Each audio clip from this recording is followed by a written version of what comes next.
Klik dulu tombol subscribe, jangan lupa nyalakan loncengnya supaya gak ketinggalan updatean selanjutnya. PT Supra Perpindo Farma bersama Sanggar Cerita mempersembahkan serial Sandiwara Radio Mantra Naga Bumi.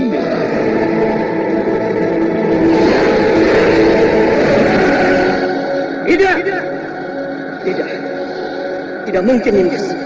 Kau tidak mungkin. Kenapa semuanya bisa jadi begini? Tidak.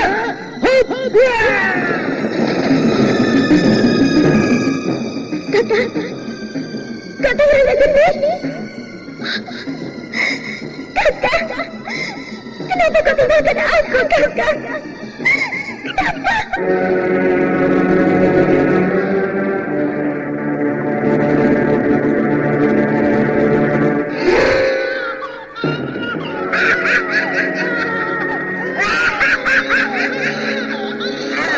Ini adalah bayi yang kedua yang kudapatkan. Tinggal satu lagi. Dan setelah itu semuanya akan berakhir. Aku akan sempurna. Dan itu berarti kematian bagi kalian semua orang-orang perang cinta. Darah-darah kalian akan persembahkan untuk dewa kegelapan. Kalian akan kuhancurkan. Kuhancurkan.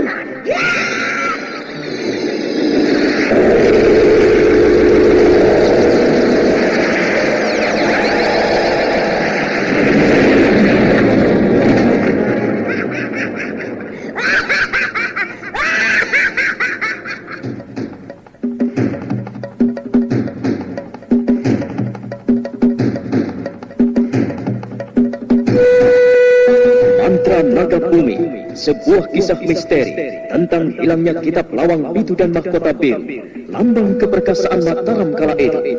Penuh ketegangan, dendam, dan keserakahan, diseling dengan kisah romantis yang mengharukan.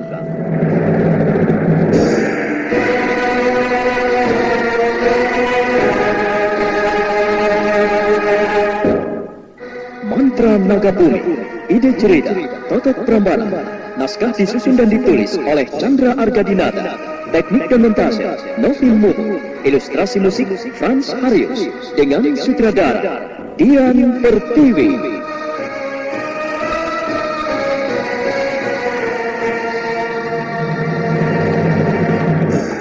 Mantra Naga Bumi kali ini menampilkan episode ke-31 dengan judul Sepasang Pedang Pembuluh.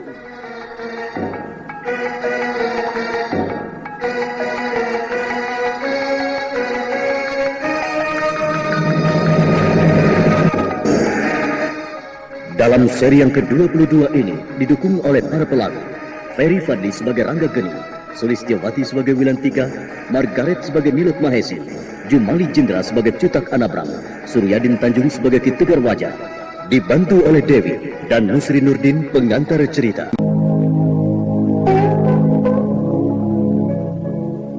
Ki Tegar Wajah tak bisa bicara apa-apa. Dengan perasaan yang gelisah, dia ikut melangkah. Sementara itu prajurit lainnya dengan sigap membawa kuda mereka beristirahat. Cutak Anabrang mengiring di belakang.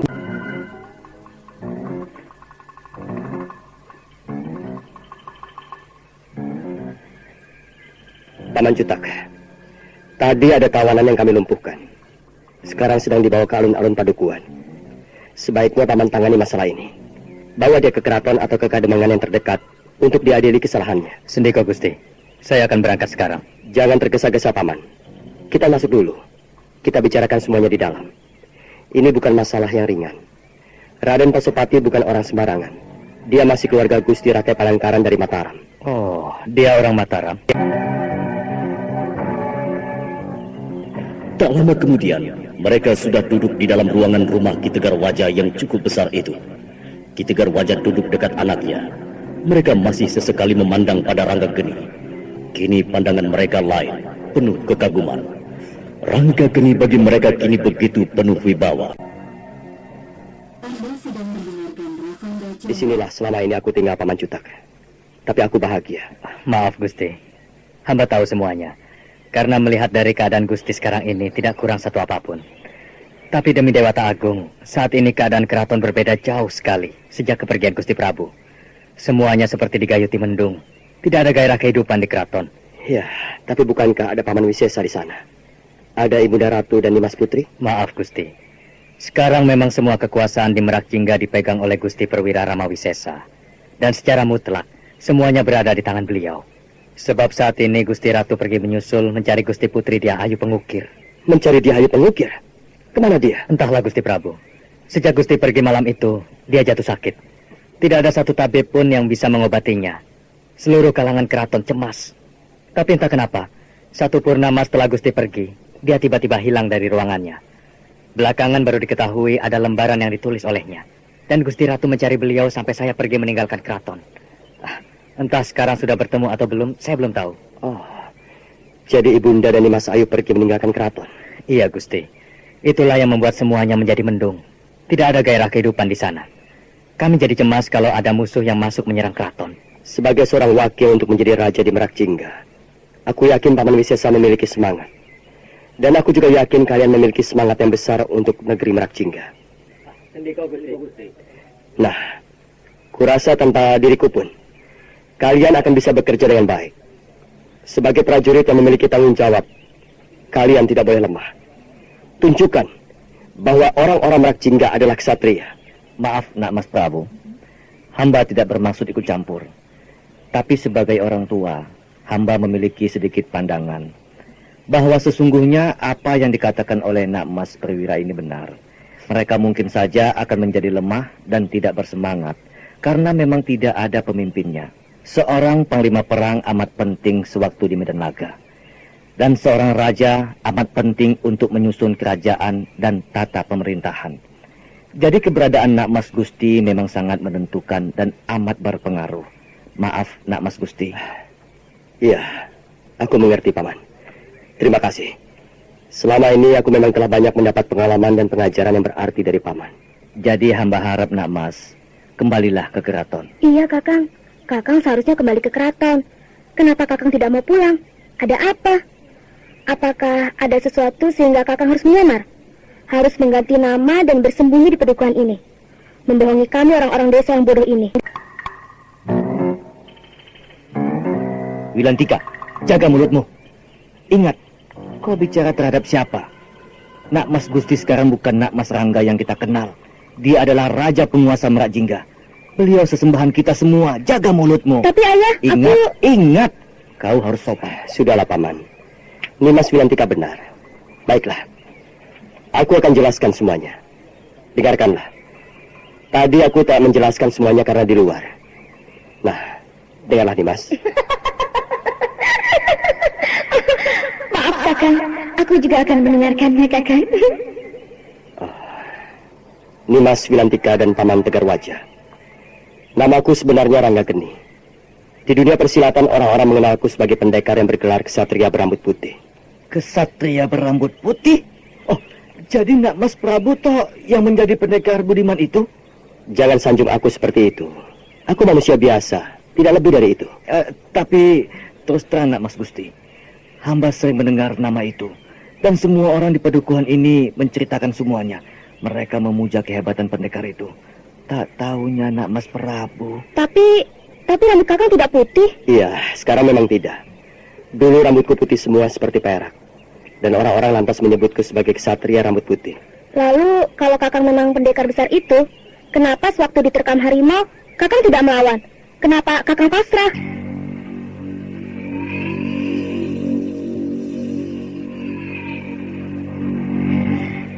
Wilantika, biarkan dia, Paman. Biarkan Nimas Wilantika melepaskan kekesalannya. Tenanglah, Paman. Aku rasa wajar kalau Nimas Wilantika berkata demikian. Baiklah, Nimas. Aku sering mengatakan padamu, mungkin banyak yang harus Nimas ketahui tentang kehidupan di dunia ini. Tapi tak banyak yang mesti mengerti. Nimas dan Paman Tegar Wajah sekarang sudah tahu cerita tentang diriku yang sebenarnya. Jadi aku tidak perlu menceritakan lagi semuanya. Dan mengapa aku membiarkan tidak melawan kejahatan binatang harimau itu? Ada alasan tertentu yang kurasakan.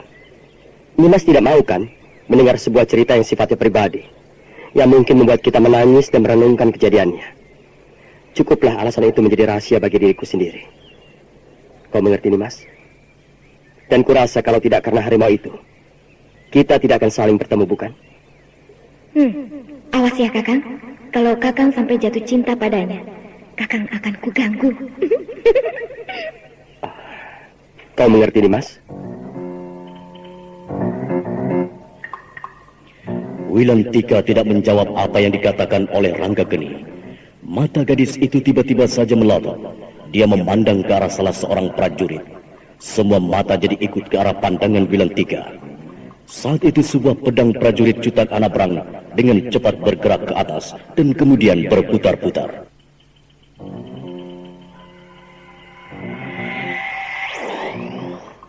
Pedang itu terbang sendiri. Kakang! Aku takut, Kakang. Pedang itu... Tenanglah, Nimas. Jangan takut. Tidak akan terjadi apa-apa. Oh, Nimas Mahesi. Ini pasti perbuatan dia. Dia sengaja menggodaku. Aku biarkan saja. Nak Mas Gusti, kenapa jadi seperti ini? Ada apa dengan pedang itu? Dia menuju ke arahmu, Nak Mas. Tenanglah, Paman. Prajurit, siapkan warangkanya. Biar pedang itu kembali masuk ke dalam warangkanya. Baik, Gusti. Hup, ya.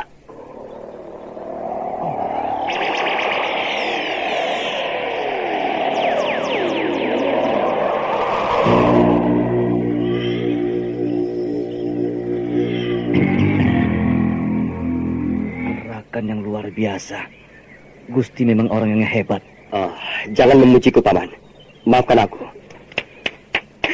Hore! Kakang hebat! Ajari aku, Kakang.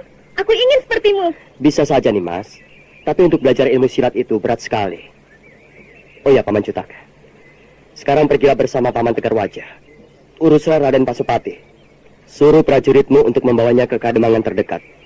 Hukum dia sesuai dengan kesalahan dan kekurang ajarannya. Baiklah, Gusti Prabu. Saya pergi dulu. Mari kita Tegar Wajah. Baiklah. Mari Ratuan. Silakan.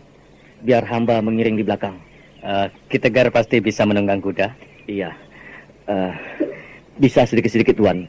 Tapi manalah hamba bisa membeli kuda yang baik. Jadi tidak akan mungkin hebat untuk menunggang kuda yang bagus. Paman bisa menggunakan kuda prajurit itu. Biar cepat sampai di alun-alun.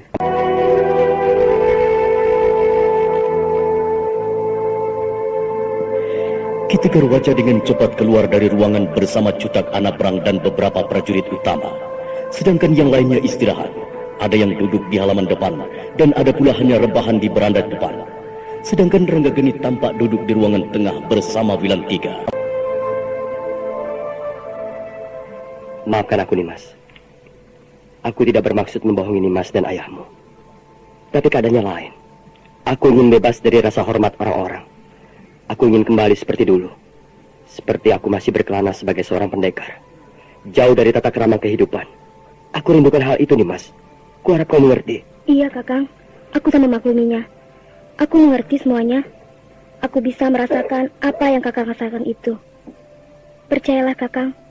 Setelah semuanya jelas, aku tidak akan marah padamu. Akulah yang seharusnya minta maaf dan ampunan darimu. Karena selama ini aku telah berlaku kurang ajar dan selalu mengejekmu. Aku selalu mempermainkan dirimu. Ampunkan aku, Kakang. Tapi demi Dewata Agung, aku tidak tahu siapa Kakang yang sebenarnya. Sudahlah, Nimas. Lupakanlah semuanya itu.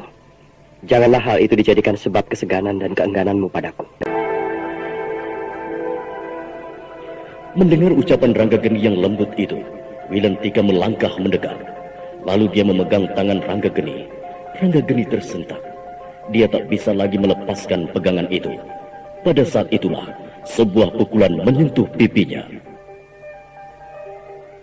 Anda sedang mendengarkan Ravanda Channel. Kau! Kenapa, Kakang? Ada apa? Dan kenapa pipimu? Tidak ada apa-apa, Nimas.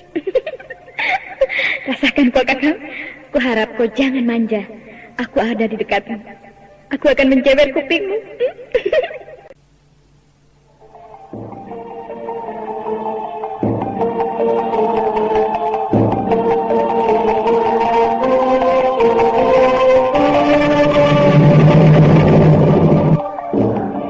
Saudara pendengar, bagaimana kisah cinta Ranggageni dan Nilot Mahesi?